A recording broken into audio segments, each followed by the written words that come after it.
আসসালামু আলাইকুম প্রিয় দর্শক, অন্য মঞ্চের আলাপ চাইতায় আপনাদের সকলকে আমন্ত্রণ জানাচ্ছি। 2018 সালেই আওয়ামী লীগ সরকার পড়ে যেতে পারত। আওয়ামী লীগ সরকার যে 2018 সালে পতন ঘটতে পারত তার বেশ কিছু নমুনা ছিল। একটা ভিডিও প্রথমে দেখি, তারপরে আমরা সেই আলোচনায় যাব। আপনাদেরকে জানাতে চাই, একটু আগে জিগাতলায় আমাদের ছোট ভাইদেরকে একজনের চোখ তুলে ফেলা হয়েছে এবং দুইজনকে মেরে ফেলা হয়েছে। আপনারা সবাই একসাথে হন, প্লিজ ওদেরকে প্রোটেকশন দেন। বাচ্চাগুলো আনসেফ অবস্থায় আছে, প্লিজ আপনারা রাস্তায় নামেন, প্লিজ রাস্তায় নামেন, প্লিজ রাস্তায় নামেন এবং ওদেরকে প্রোটেকশন দেন। যদি সরকার প্রোটেকশন দিতে না পারেন তাহলে আপনারা মা বাবা হয়ে ভাই বোন হয়ে বাচ্চাদেরগুলোকে প্রোটেকশন দেন। এটা আমার রিকোয়েস্ট।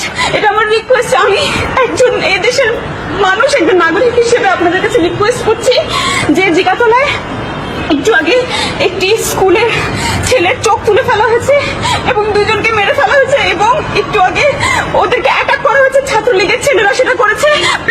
প্লিজ ওদেরকে বাঁচান। জিগাতলায় আছে, তারা জিগাতলায় আছে। আপনারা এখনই নামবেন, আপনাদের বাচ্চাদেরকে নিরাপদ জায়গায় নিয়ে যাবেন। এই ভিডিওটার কথা অনেকের মনে থাকতে পারে, অনেকে আবার ভুলে থাকতে পারেন, বিশেষ করে নতুন প্রজন্মের যারা, তাদেরকে মনে করিয়ে দিচ্ছি। আমরা দেখতে পেলাম একজন তরুণী খুব আকুল ভাবে ছুটে একেবারে হাঁপাতে এসে বলছেন যে জিগাতলায় ছাত্র মারা গিয়েছে এবং একজন ছাত্রের চোখ তুলে ফেলা হয়েছে। কি নির্মম ঘটনা! এবং তিনি ঢাকা শহরের সকলকে রাস্তায় নেমে আসতে বললেন এই সাধারণ শিক্ষার্থীদেরকে রক্ষা করার জন্য। মজার বিষয়টা কি জানেন? মজার বিষয়টা হচ্ছে জিগাতলায় এরকম কোনো ঘটনাই ঘটে নাই সেদিন। আর যিনি এই অভিনয়টা করছেন হাঁপাতে এসে, মনে হচ্ছিল যেন তিনি এই আন্দোলনে ছিলেন এবং পালিয়ে এসেছেন। তিনি আসলে জিগাতলার আশেপাশেও ছিলেন না, তিনি সম্ভবত উত্তরার একটা শুটিং স্পটে ছিলেন। তিনি হচ্ছেন অভিনেত্রী নওশাবা, পেশাদার অভিনেত্রী, টাকার বিনিময়ে তার পেশা, তিনি অভিনয় করে থাকেন এবং সেদিনও এই অভিনয়টা তিনি করেছিলেন।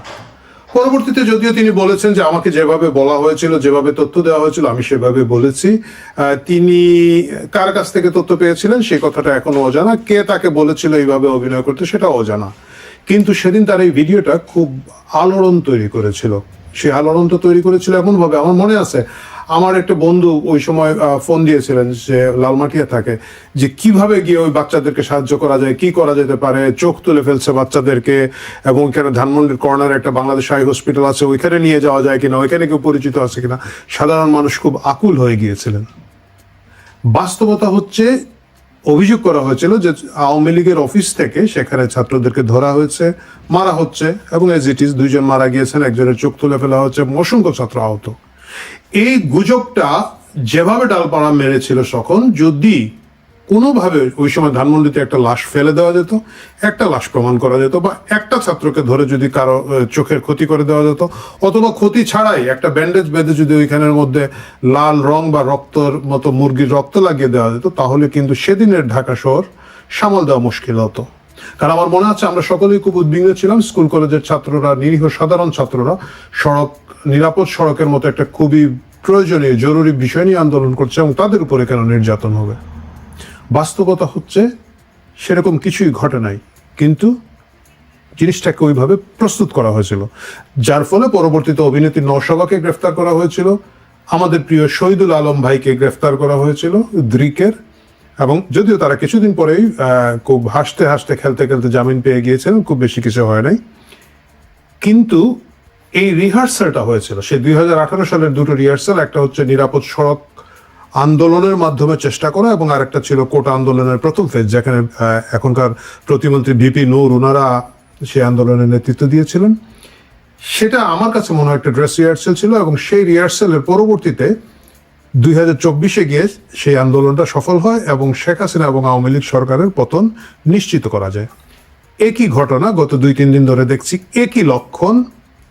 আমাদের মুরগি মিলন ভাই, আমাদের শিক্ষামন্ত্রী মিলন ভাই, যার নাম ইতিমধ্যে মুরগি মিলন হয়েই যাচ্ছে, তাকে নিয়ে শুরু হয়েছে।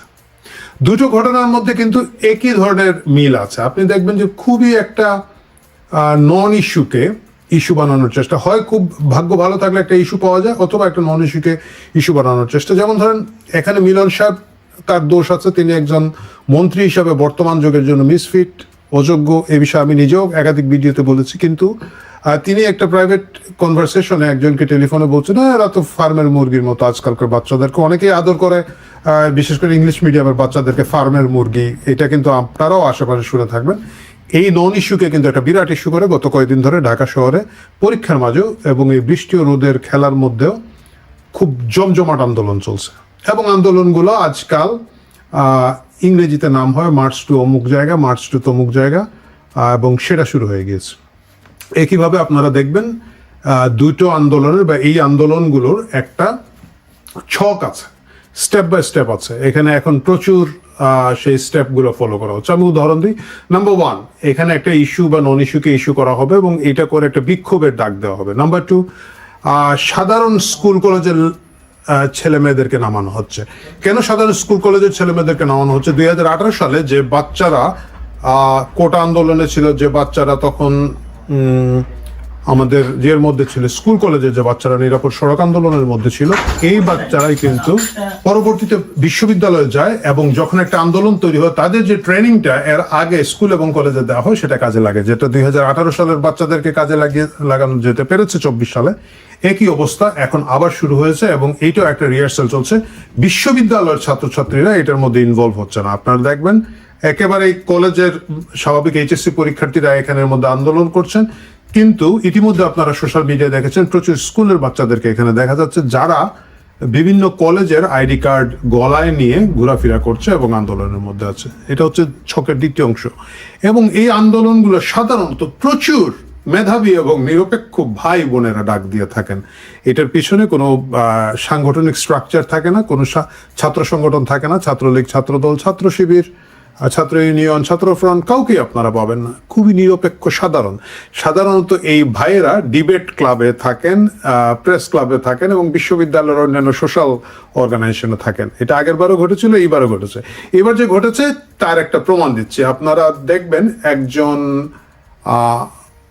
ছাত্র এই আন্দোলনের প্রথম যারা ডাক দিয়েছেন তাদের একজন, আসুন তার ফেসবুক পোস্টটা দেখে আসি। যার ফেসবুক পোস্টটা দেখলেন তিনি ঢাকা কলেজের ইসলামী কালচারাল ক্লাব অথবা ইসলামী কালচারাল ডিবেট ক্লাব এইরকম কোনো একটা সংগঠনের ভাইয়া, এবং তিনি এই আন্দোলনটা ডাক দিয়েছেন। কিন্তু তিনি যখন আন্দোলনটা ডাক দেন তিনি সম্ভবত ফেসবুকে ভুলে গেছেন আরেকটা পোস্ট মুছতে, যেটা নিয়ে বেশ আলোচনা হচ্ছে। জি, আপনারা এই পোস্টটা দেখতে পেয়েছেন।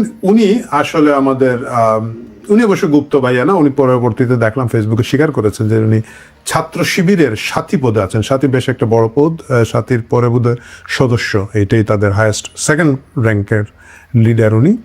ছাত্র শিবিরে উনি আছেন, ওনারা আন্দোলন শুরু করেছেন। ওকে, সো দেখা গেল এটা হলো স্টেপ 3। তারপরের যে স্টেপটা আসে সেটা হচ্ছে প্রচুর আবেগী সোশ্যাল মিডিয়া পোস্ট আসবে। সেগুলোর মধ্যে মা হারা ছেলে,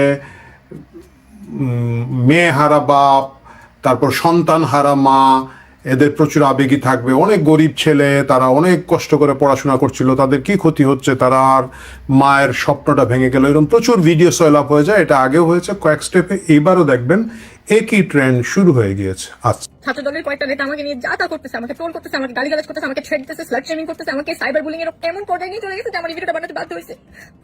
আমি হচ্ছে ফার্স্ট স্টেশনে আমি এই ভিডিওটা পোস্ট করতেছি। যদি এরপরে আমার সাথে কিছু হয় বা আমার ফ্যামিলির সাথে কিছু হয়, এটা টোটাল দায়ী হচ্ছে বিএনপির ছাত্র দল। আমি হচ্ছে 2 দিন আগে একটা পোস্ট করছি, যে পোস্টটাতে আমি আমার ফ্রাস্ট্রেশন শেয়ার করছি যে এই ওয়েদারে কেমনে যাবো, অনেক খারাপ অবস্থা ছিল, আমি গাড়ি পাইনি, আমি হেঁটে হেঁটে দৌড়াই গেছি, আমি পাপ হচ্ছে আমার হাঁটু পর্যন্ত পানি ছিল, আমি ভিডিও সব দিয়ে দিব, এগুলো আমি ফ্রাস্ট্রেশন শেয়ার করছি। আমার বলা উচিত হয় নাই, আই এগ্রি, বাট এছাড়া আমি একটা খারাপ ওয়ার্ড ইউজ করি না, আমি জাস্ট আমার ফ্রাস্ট্রেশন উঠাইছি। কিন্তু এগুলোর কারণে আমাকে ইমেন্স ট্রোল করা হচ্ছে, স্লাট শেমিং করা হচ্ছে, আমাকে বলছে আমার বাসার অ্যাড্রেস খুঁজে বের করে, আমাকে এটা করবে সেটা করবে, আমার ফ্যামিলি ধ্বংস করে দেবে, আমাকে ধ্বংস করে দেবে, আমাকে রাস্তায় পেলে এই করবে সে করবে, যা তা বলা হচ্ছে, ইমেন্স ট্রোলিং। এটা গেল চতুর্থ ধাপ।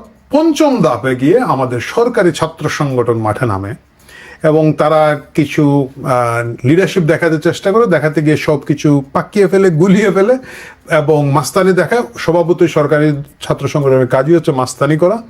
মাস্তানগুলোই আসলে ছাত্র সংগঠনগুলো আজকাল করে এবং তারা সেগুলো আবার ভিডিও হয়, ক্লিপ হয়, তারপরে পরের ধাপটা শুরু হয়ে যায়।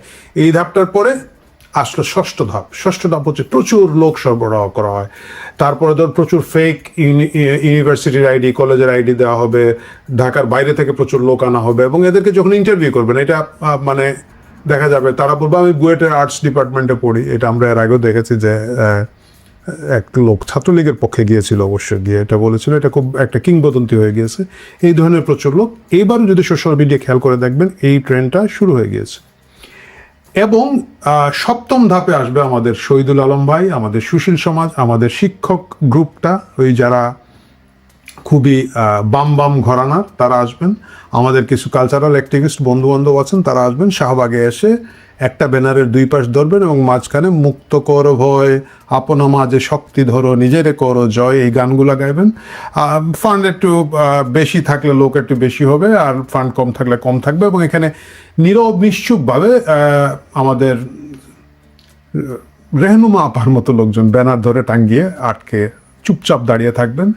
এরা খুবই সুশীল, বাংলাদেশের ঢাকা শহরে সুশীল, মানে বাংলাদেশের সুশীল, তাদেরকে দেখবেন। এবং তাদেরকে দেখার পর আমরা যারা মধ্যবিত্ত বাসায় বসে আছি আমরা তখন তাড়না পাবো, কী রে সবাই নেমে গেল এই আন্দোলনে, আমি গেলাম কই, তা আমারও তো খেলতে হবে, তাহলে কি করা যায়, সকালে উঠে চল আমরাও নাম, এই পর্যায়ে যাবে। এবং পরবর্তীতে যেটা হবে আমাদের এই ধাপের পরে পরে মিডিল মধ্যবিত্তকে নামিয়ে ফেলার যে সুশীলের চেতনার পরে স্টেপ 8 দূতাবাসে নড়াচড়া শুরু হবে, কিছু অ্যাম্বাসেডারের গাড়ি আসবে যাবে আমরা দেখব। তারপরে কি হবে, তারপরে সেনাবাহিনীর দিকে তাকিয়ে আমরা সকালে, হে সেনাবাহিনী তুমি আমাদের উদ্ধার করো, স্টেপ 8। প্রিয় দর্শক, এই মুহূর্তে এই স্টেপ 8-এ যাবে না, আমরা অষ্টম ধাপে যাব না। তারেক রহমান নিরাপদ আছেন, বিএনপি নিরাপদ আছে, কিন্তু এটা হচ্ছে একটা রিহার্সাল। 2018 রিহার্সাল যেরকম 24 এনেছিল, এখন 2026-এ একই রিহার্সাল হচ্ছে, একইভাবে একেবারে কলেজ স্কুলের ছাত্রদেরকে দিয়ে এই রিহার্সালটা চলছে। এটার ফল ভালো হবে না। এখন প্রশ্ন হচ্ছে কারা করছে। স্বাভাবিকভাবে আমি দেখলাম আমাদের সুশীল নিরপেক্ষ সাংবাদিক সমাজ তারা অলরেডি শুরু করে দিচ্ছেন, এটার পিছনে তো আওয়ামী লীগ দায়ী, যা কিছু ঘটে গিন্নি বলেন আওয়ামী লীগ বেটাই দায়ী। আওয়ামী লীগ দায়ী, কিন্তু আমরা একটু আগে দেখলাম আন্দোলনের ডাক দিয়েছেন জামাত শিবির। এখন প্রশ্ন হচ্ছে কেন তারা এই আন্দোলনটা আবার করছে। কারণ হচ্ছে আপনারা জানেন যে কোনো একটা ফর্মুলা যদি কাজ করে, যতক্ষণ পর্যন্ত না এটা নষ্ট হয় এটা বারবার রিপিট হয়। আপনি যদি একটা ব্যবসা একটা পদ্ধতিতে পরিচালনা করে লাভ করেন, বারবার কিন্তু এইভাবে করতে চেষ্টা করবেন। ফেসবুকে 10টা আইটেম বিক্রি করতে গেছেন, একটা আইটেম খুব ভালো বিক্রি হয়, আপনি কিন্তু বারবার ওই আইটেমটা বিক্রি করতে যাবেন। একই ঘটনা সব জায়গায় ঘটে। মানে আমরা যে বিজনেস স্কেলিং এর কথাটা বলি ব্যবসা প্রশাসনে বা মার্কেটিংয়ে, সেই জায়গাগুলো আসলে তৈরি হয় যেটা সাকসেসফুল সেটাকে করা। ইভেন আপনারা যারা ইউটিউব দেখেন, আপনি দেখবেন যে টপিকটা খুব ভালো চলে বারবার এইটাতে কন্টেন্ট হয়। আমার সহ কন্টেন্ট ক্রিয়েটর যারা আছেন, আমার কলিগ ইউটিউবে, আপনারা দেখবেন গত 5-7 দিন ধরে ডেইলি একটা করে শেখ হাসিনা ফিরছে বলছে। কারণ শেখ হাসিনা ফিরছে, এটাই এখন বাংলাদেশের সবচেয়ে বড় ফোকাস। সবাই এই ভিডিওগুলো দেখতে চায়। প্রথমটা যেহেতু অনেক ভালো ভিউ পেয়েছে, গত 5-7 দিন ধরে এটা টানা চলছে। তো জামাত শিবির দেখেছে যে এই ফর্মুলাটা হচ্ছে সবচেয়ে ভালো ফর্মুলা, কারণ হচ্ছে তাদের দলীয় ব্যানারের মাধ্যমে, তাদের সিস্টেমের মধ্য দিয়ে এই আন্দোলন কোনোটাই সফল করা সম্ভব না। ঢাকা শহরে এগুলো চলে না। সুতরাং তারা তাদের সেই যে সম্প্রতি 24 সালে যে আন্দোলনের ছক এবং ফর্মুলার মাধ্যমে তারা সাকসেসফুল হয়েছিল, এবং যেহেতু একেবারে টাটকা স্মৃতি, টাটকা ম্যানেজমেন্ট, সেটাকে দিয়ে তারা, আমার মনে হচ্ছে পরবর্তী ব্যাচ রেডি করা হচ্ছে। এবং আজকে এই ফার্মের মুরগি বলার মতো একটা টেলিফোন কনভারসেশনের তুচ্ছ ঘটনা নিয়ে 3 দিন ধরে আন্দোলন চলছে, এবং আরো 2-1 দিন এটা চলবে। চলার মাধ্যমে এখান থেকে কিছু লিডার ক্রিয়েট হবে, এদেরকে লক্ষ্য করা হবে, এদেরকে ট্রেনিং মেনিং দিয়ে পরবর্তীতে আনা হবে। এখন প্রশ্ন হচ্ছে যে কেন ভাই তাদের এত মাথা ব্যথা কেন? আওয়ামী লীগ এটা ফেসিবাদ ছিল, আওয়ামী লীগ এটা স্বৈরাচার ছিল, খারাপ দল ছিল, তার বিরুদ্ধে ছিল। বিএনপি তো ভালো, তারেক রহমান ভাই কত ভালো সুন্দর করে গাড়ি চালান, 150 টাকার ভাত খান, তার বিরুদ্ধে কেন জামাত শিবির যাবে? ইনফ্যাক্ট জামাত এবং বিএনপি তো তারা রুমিন ফারহানার ভাষায় একই মায়ের পেটের 2 ভাই। তো মায়ের পেটের 2 ভাই যারা গত 20 বছর, যদি ভাই নাও হয়, 20 বছর তো একই ছাদের নিচে সংসার করেছে। সরি কথাটা বোধ হয় অন্যদিকে চলে গেল, যাই হোক এইসব বাজে কথা শুনেন না। তাহলে তারা কেন আন্দোলনে বিএনপিকে মানে বিএনপির বিরুদ্ধে এই কাঠি নাড়ছে এবং লং টার্ম প্ল্যান করছে? এটার মূল কারণটা হচ্ছে আওয়ামী লীগ যদি রাজনীতিতে সহসা না ফিরতে পারে কয়েক বছরের মধ্যে, বিএনপি হচ্ছে একমাত্র নাকে মাল চাপা দিয়ে ভোট দেওয়ার দল। এবং বিএনপিকে যদি একই ধারায় ধরাশায়ী করে ফেলা হয়, তাহলে ছাগলের 3য় বাচ্চার দুধ খাওয়ার সুযোগ হয়। আমরা জানি যে ছাগলের 3টা বাচ্চা থাকে, যেহেতু ছাগলের বাট দুটো বাচ্চা দুধ খায় এবং তৃতীয় বাচ্চাটা লাফায়। এখন একটা তৃতীয় বাচ্চা লাফাচ্ছে। যারা এইবার ভেবেছিল দুধ খাবে, কিন্তু সচেতন বাঙালিরা তাদেরকে দুধ খেতে দেয় নাই। কিন্তু যে 2টা ছাগলের হৃষ্টপুষ্ট বাচ্চা দুধ খাচ্ছিল, এর মধ্যে আওয়ামী লীগকে আউট করে দেওয়ার একটা সিস্টেমে ফেলে দেওয়া গেছে।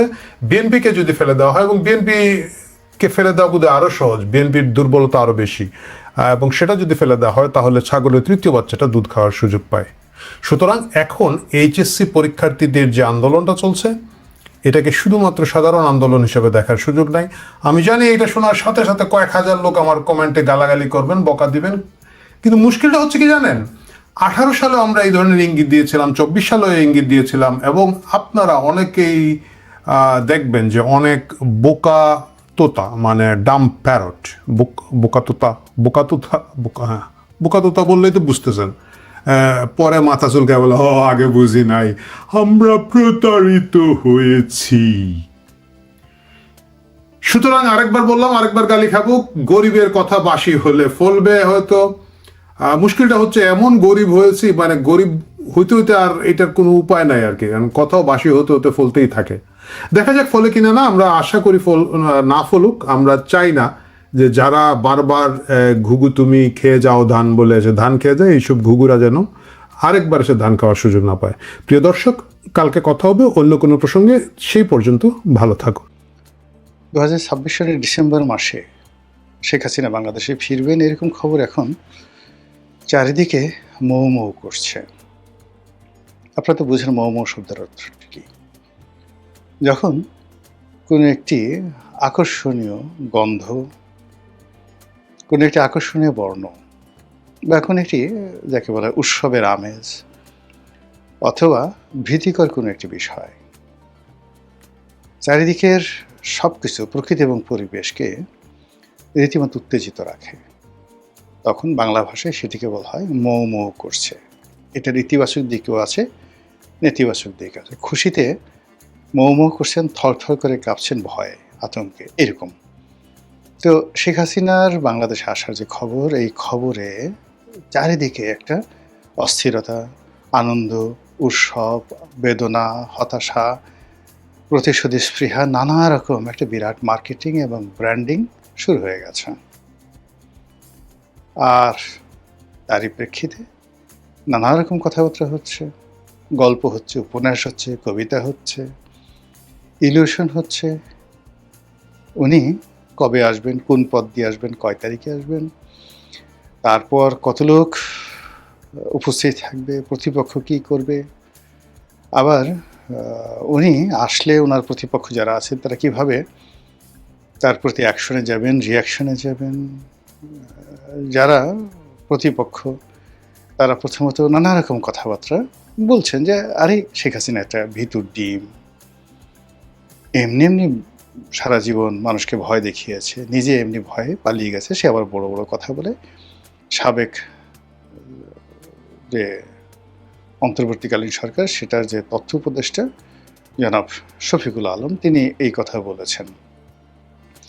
এভাবে অনেকে অনেক রকম কথা বলছেন, এবং সেই সকল কথাবার্তার মধ্যে একটি উল্লেখযোগ্য কথা বলেছেন টেলিভিশন টক শোয়ের একজন অত্যন্ত জনপ্রিয় মুখ, সাংবাদিক এম.এ. আজিজ।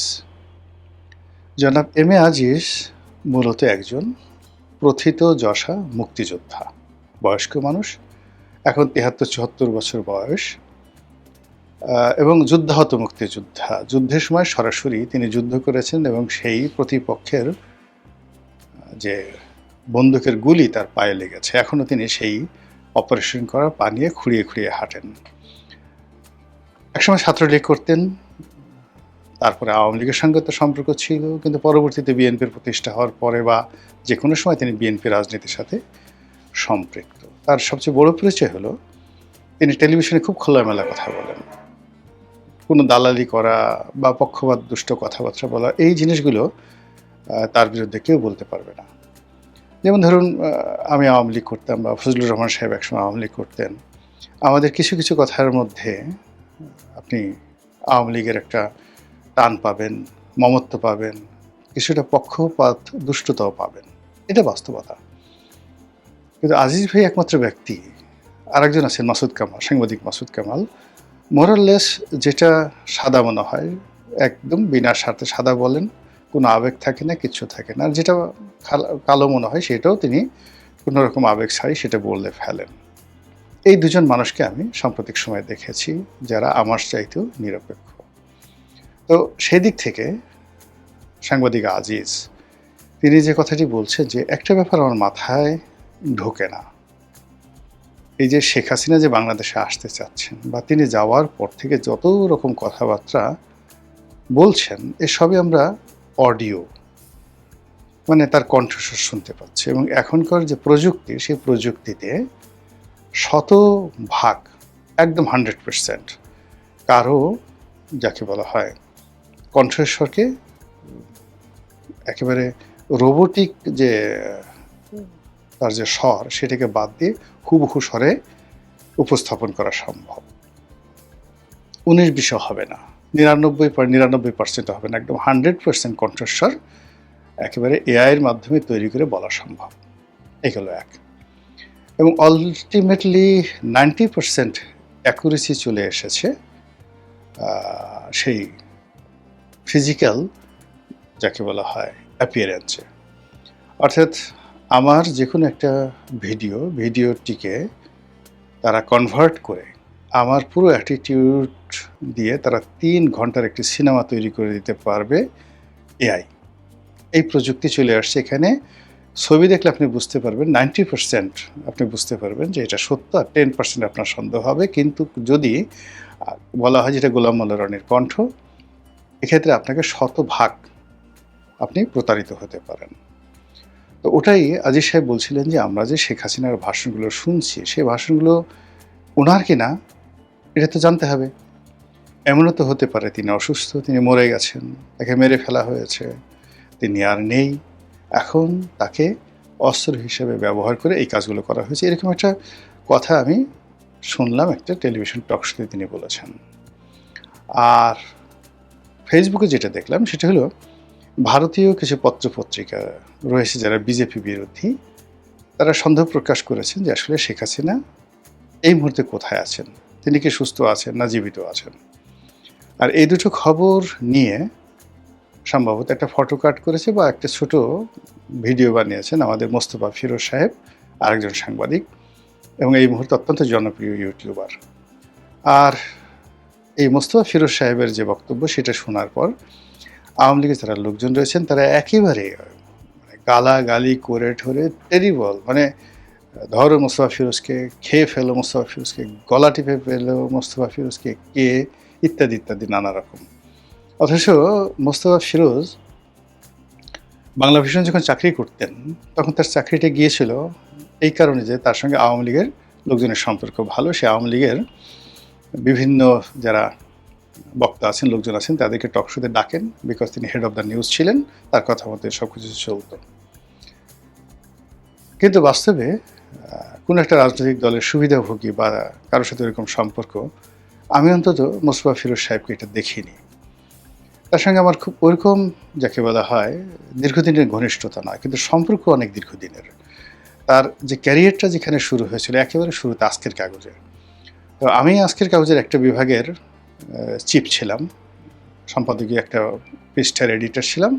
আর ওনারা সবাই এই মোস্তফা ফিরোজ, নঈম নিজাম, ওনারা সবাই রিপোর্টিং ডিভিশনে কাজ করতেন, খুবই জাদ্রেল স্টাফ রিপোর্টার ছিলেন। সেখান থেকে যখন টেলিভিশনগুলোতে এলেন, সেটা 21 টেলিভিশন, এনটিভি, মানে অ্যাজ এ রিপোর্টার হিসেবে তারা রাতারাতি মুন্নির সাহা তারকা খ্যাতি পেয়ে গেলেন। তারপর তো মানে তাদের আর মানে যাকে বলে পিছনে ফিরে তাকাতে হয়নি। সাম্প্রতিক সময় গত করোনার পর থেকে আমিও যখন ইউটিউবিং করছি, মোস্তফা ফিরোজ সাহেবও ইউটিউবিং শুরু করেছেন, ওর পর থেকে আমাদের মধ্যে একটা অ্যাডাপশন সম্পর্ক, পারিবারিক সম্পর্ক সেটা গড়ে উঠেছে। তো একান্ত আলাপ আলোচনায় তাকে একজন ভদ্রলোক বলে মনে হয়েছে। তারপর ঝামেলায় জড়াতে চান না, জামাতকে খুবই ভয় পান, পার্সোনালি জামাতকে ভীষণ রকম ভয় পান, এবং এতটা ভয় পান যে এই নির্বাচনের আগে সামহাও তার একটা সন্দেহ হয়ে গিয়েছিল যে জামাত সম্ভবত ক্ষমতায় চলে আসবে। এই জন্য তার সে যে কী আকুতি, বিনিদ্র রজনী, তো সেই কারণে কি হলো যে বিএনপি যখন ক্ষমতা এলো তখন বেশ তিনি আন্দোলিত ছিলেন। আর জামাতকে সে কেন ভয় পান আমি এটা জানি না, আমি তাকে কখনো জিজ্ঞাসা করা হয়নি। তো সেই মানুষটিকে যখন এই একটা খবর প্রকাশের জন্য আওয়ামী লীগের যারা লোকজন গালাগালি করছিলেন, তখন আমার কাছে মনে হচ্ছিল যে আওয়ামী লীগের এখনও যারা লোকজন রয়েছেন সবাই ঘটনার গভীরে যান না। তারা এখনও বুঝতে চাচ্ছেন না যে সত্যিকার অর্থে মানুষজন কি মনে করছে বা মানুষজনের মনে কি ধরনের চিন্তা চেতনা থাকতে পারে।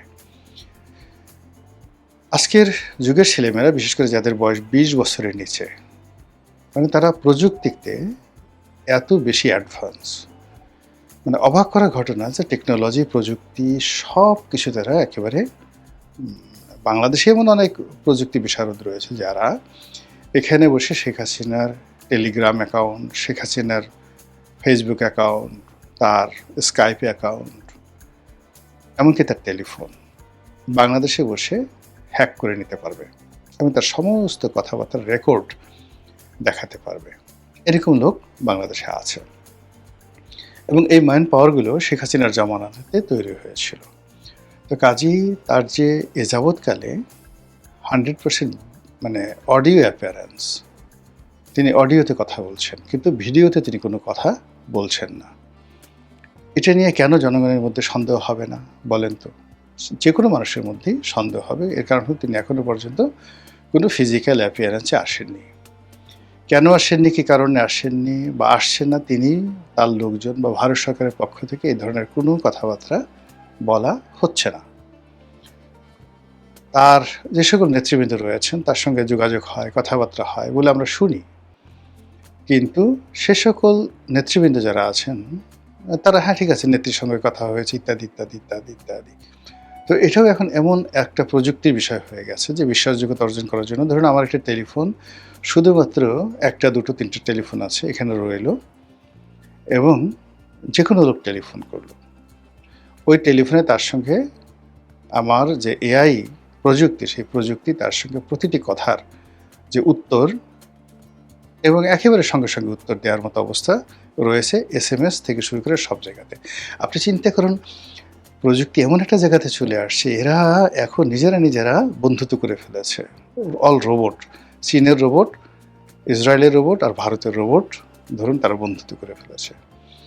এই 3 রোবট মিলে তারা চিন্তা করছে যে কি করে চীনের সেন্ট্রাল রিজার্ভ থেকে টাকা চুরি করা যায়। প্রযুক্তি এখন এরকম ভয়ঙ্কর একটা জায়গাতে চলে আসছে। তো কাজে সেই প্রযুক্তির যুগে শেখ হাসিনার যে ফিজিক্যাল অ্যাপিয়ারেন্স, সেই ফিজিক্যাল অ্যাপিয়ারেন্স আমরা যেহেতু গত 2 বছরে দেখিনি, কাজেই এটা নিয়ে গুজব হতে পারে, অতি স্বাভাবিক গুজব হতে পারে এবং সেই কারণে আমাদের সংবাদপত্র জগতের যারা কর্তা ব্যক্তি তারা এই কথা বলতে পারেন যে আসলে তিনি সুস্থ আছেন কিনা, জীবিত আছেন কিনা বা আসলে তিনি আসবেন কিনা, এটা তো পরের ব্যাপার। এই বিষয়গুলো নিয়ে আলাপ আলোচনা হতে পারে। তো ঘটনা যাই হোক না কেন, মূল ব্যাপারটা হলো যে তিনি যদি কৌশলগত কারণে নিজেকে না দেখান, তারও অনেক যুক্তি যেভাবে আছে। আবার ধরুন তার একেবারে তাকে নিজে সন্দেহ করা আছে, তার কোনো অস্তিত্বই নেই, তিনি অসুস্থ বা তিনি নেই বা তিনি দুনিয়া থেকে ইন্তেকাল করেছেন, ইন্না লিল্লাহি ওয়া ইন্না ইলাইহি রাজিউন। এবং সেক্ষেত্রে যে সকল কথাবার্তা হচ্ছে সেটা এক ধরনের বিজনেস হতে পারে, ভারতের একটা পলিসি হতে পারে, আওয়ামী লীগের টিকে থাকার একটা পলিসি হতে পারে, ইত্যাদি ইত্যাদি নানা রকম কারণ হতে পারে। কিন্তু রাজনীতির মতো একটা ট্রান্সপারেন্ট বিষয়ে এই বিষয়গুলো সরাসরি না বললে অনেক সমস্যা তৈরি হয়ে যায়। তাছাড়া মানবজাতির ইতিহাসে এখন নয়, সে আদিকাল থেকেই জনপ্রিয় প্রভাবশালী যারা ব্যক্তিবর্গ রয়েছেন তারা হয়তো অনেক সময় মারা গেছেন, কেউ যুদ্ধক্ষেত্রে বা কোনো পরিবেশ পরিস্থিতিতে। এরপরে ক্ষেত্র বিশেষে 2 বছর, 3 বছর, 4 বছর, 5 বছর পর্যন্ত সেই তথ্য গোপন রাখা হয়েছে। প্রাসাদের মধ্যে ছিলেন, কবর হয়ে গেছে কিন্তু বাইরের লোক জানতে পারেনি। এর মধ্যে নতুন ধরুন রানী গর্ভবতী, বাচ্চা হয়েছে, প্রসব হয়েছে, 5 বছর তার বয়স হয়েছে, এরপর হঠাৎ করে একদিন ঘোষণা দিয়ে তারপর সেই নবজাতককে বা শিশুকে